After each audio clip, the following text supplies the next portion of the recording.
Welcome back. You're listening to Get Real with Bob and Stacy. You're joining us for our Leaders and Legends segment. And our guest is Mitzi Weinman, founder of Time Finder and author of It's About Time, Transforming Chaos into Calm, A to Z. Welcome to the show, Mitzi. Thank you for having me on.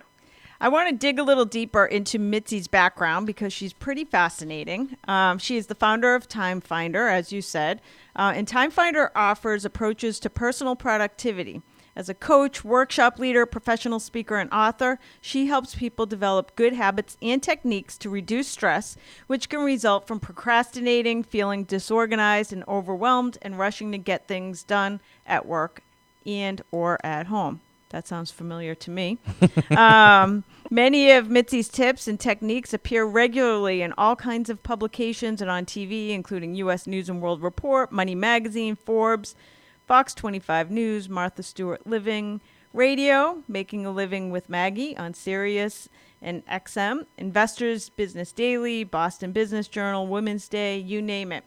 Some of her clients include New Balance athletic shoes, Reebok, WGBH, LoJack, Boston University School of Medicine. She earned her bachelor's degree from the Newhouse School of Public Communications at Syracuse University, and she is the author of It's About Time, Transforming Chaos into Calm, A to Z, and lives in Needham with her husband, son, and dog. So we have lots of questions for you. Bob and I were talking before we had you on, saying of all the people that we've had on our program, this is probably the one we need the most personally. Very true. So tell us about your transformation from procrastinator and disorganization to the life you have today. Well, it was kind of an interesting time growing up. My father put a sign on my bedroom door that read, "Cleanliness is next to godliness. Welcome to the gates of hell." That's awesome. Yeah. Yeah, he had quite a sense of humor. And the thing is that I was really pretty disorganized at home. I was they call me a slob. And I also was a huge procrastinator. I always put things off till the last minute, which caused an awful lot of stress. I was not ready or prepared when I went into my classes, and the anxiety just ensued. And then when I went off to school, off to college, I realized that I needed to make a change because it was really not healthy, the way I was approaching my schoolwork. And I decided to just create better habits. And once I did that, I was able to just think through what I needed to get done, and I was able to get things done when they needed to be done and not waiting until the last minute. And so by changing the habits and thinking things through and planning, it made such a tremendous amount of difference that when I went, I worked for a lot of different companies, but then ventured out on my own, created Time Finder with the hope of helping people feel that kind of sense of relief that they have more control over their day and they can get those things done. And the thing is that one of the things I say to anybody I talk to, because they think what I do is time management, is that you can't manage time. You can't slow it down, you can't speed it up, and you can't stop it. So don't try to manage something you can't. Think about managing yourself and how you approach situations that come up. How do you react to things? How do you not react to something, which is a reaction actually, and then think about it before you kind of just get sucked in to some chaos or things that are going on at work, the distractions, the interruptions, and saying, oh, sure, I can stop what I'm doing and do something else, and how that impacts the rest of your day or the rest of your week even. Right. So you talk about that it's just as simple as changing habits, but changing habits can be really difficult to do. Are there any super easy little things that our listeners could do so that right off starting today, they're taking a little bit more control of their time? Sure. So one of the simplest things to do, and I say simple, and it may not be seemingly simple, but one of the things that somebody can do is to plan at the end of the day. Many times people will come into work and start to look around and see what they need to do, and then kind of look at the piles and look at the sticky things and kind of have a lot of stuff up in their head, which causes a lot of stress.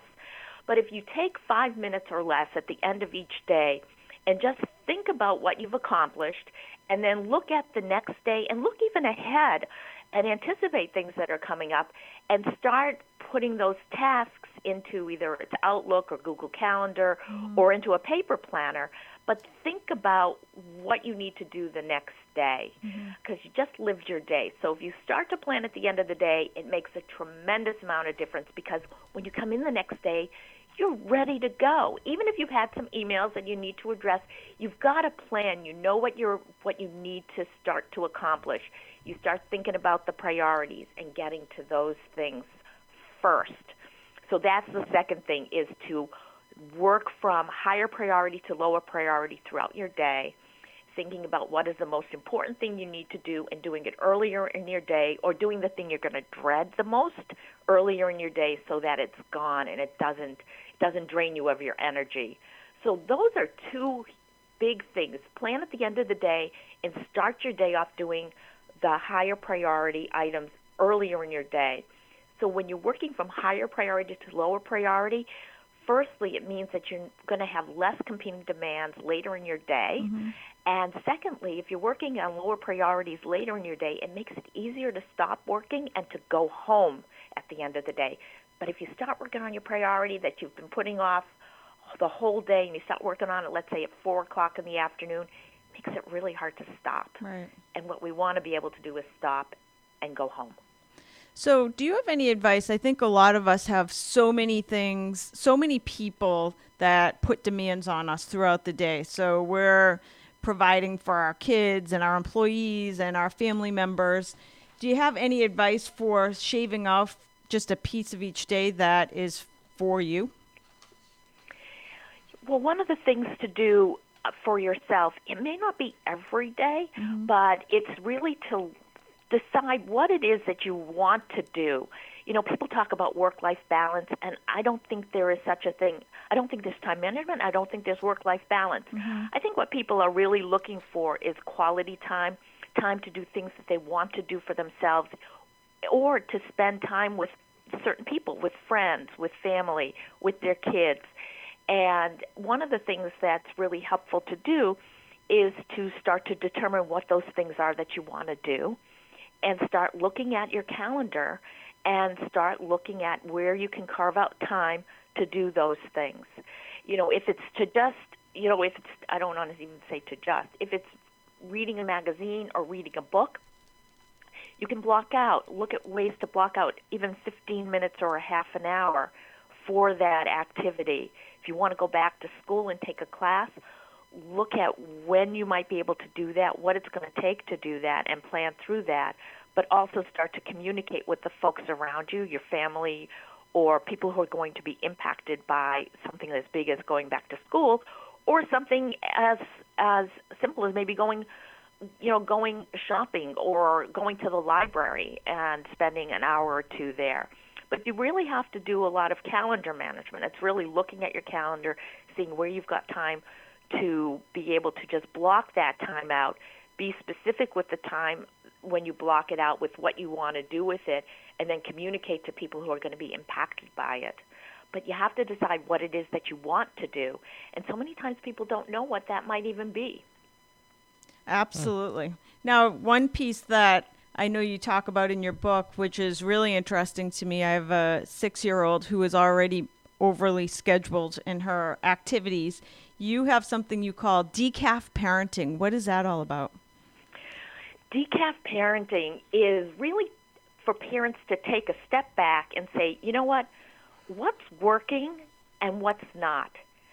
Do we need to be in so many activities? Or, you know, our kids being in so many activities? Or can we kind of pull back a little bit and say, you know, what would be one activity per season that our child can be in? I remember have a friend whose son was in like 5 activities, you know, in the fall. And it's, you know, having to carpool and run to all of these activities. The poor child was tired when it came time to doing homework. And so decaf parenting is really saying, I'm going to buck the trend of having to be always busy and have that be sort of like a, like the stature of I'm always busy, I'm always running around, and saying, no, I don't want to be busy, and I don't want to always be running around with my kids, and I don't want them always busy. I want them to be able to relax. I want them to be able to just be and even be home. They don't have to be always doing something and saying, I'm stopping that. Yes. And you know what? It's okay. So do you have any advice for parents, speaking of children, on how we can help our kids be better organized? So one of the things that parents can do to help their kids be better organized is to talk to them and also stay in touch. Many teachers now have, as we went back to parent school night last night, their websites have what the homework is and everything. But it's really to talk to your kids and say, what do you have coming up? Let's look at what schoolwork you have. And starting to get them, even at an early age, to put it in some sort of a planner. Many schools, I won't say most, but many schools have, or school districts have planners that the parents can buy, or for like $5 or $10, and they put their homework assignments in. And so starting to do that is really helpful for the kids, and to have parents discuss what's going on. If they've got projects, start asking your kids, like, what are you going to need to do to get this project completed? And start looking at how to create little steps to get that project done. Because if it's a science project, or if it's a reading project, or something, they probably have to go to the library. They have to choose a book. They have to decide when they're going to read the different chapters, depending on how long the book is, and obviously what age level the child is. Or you might have to go to a hardware store or a Home Depot or something for a science project, and start planning and thinking about what are the small tasks that are going to lead up to the completion of whatever that project is.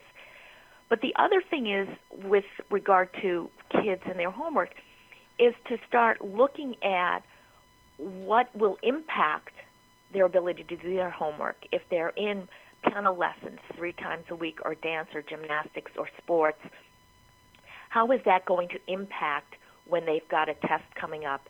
And looking at and suggesting and asking them, let's see where you can block out some time to do some of the studying that you're going to need to do, because you're going to be at a weekend lacrosse tournament, or you're going to be in gymnastics class the night before, from 7 to 8, when you've got a test the next day.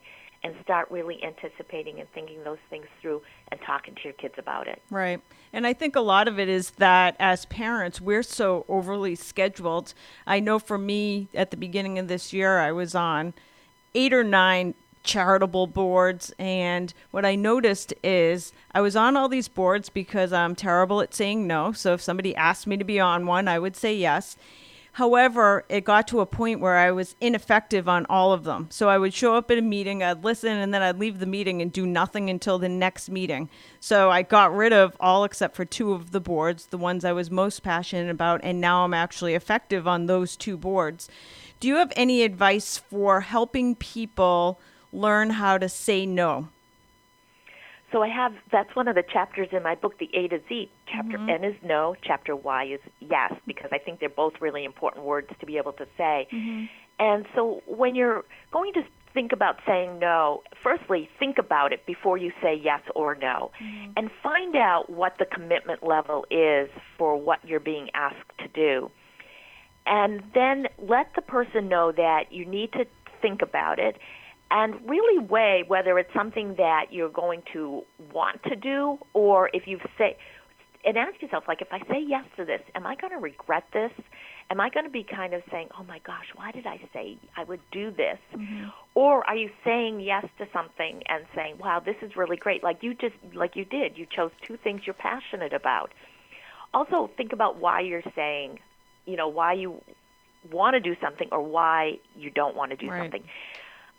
One of the things is, if you're going to say no to somebody, there are kind of nice ways to be able to do it. I say positive, what I call a positive no. One is to let somebody know that you're available to help out in a small way on some projects, and feel free to get back to you. Another way is to offer, that somebody else might be better, and maybe suggest somebody else that could help them out. Mm-hmm. One of the things you don't want to say to somebody is, I'm just too busy. I just can't do this. Exactly. Because when you say that to somebody, they're saying, well, I'm busy too. Right. And it just kind of creates, it's not a really nice thing to Absolutely. say. So you think about how you're actually going to say no to somebody, but you can say it in a positive way with, this sounds like a great opportunity. I appreciate it. This isn't really the right time for me right now, but I hope you'll get back to me, or I can help out with something else. Wow. All great advice. We have with us Mitzi Weinman from Time Finder. Mitzi, where can people find out more about you if they're interested in bringing you in for coaching or a workshop or to speak at an event? And where can people buy your book? So people can find out about more about me on my website, which is timefinder.net. It's timefinder.net. And if they I have a newsletter, if they sign up for it, they're going to get like 19 stress busters sent to them right away. You can buy my book from my website, which would actually, there's a link to take you to Amazon, but you can buy it on Amazon.com, and it's hard copy, a paperback, as well as it's a Kindle version. It's available as well. So on Amazon.com, or to go to timefinder.net. Awesome. Great stuff. It was the best use of 17 minutes of our time today. So thank you. Thank you, Mitzi. Thank you so much. That's all for this edition of Get Real. Make sure you join us again next weekend for more.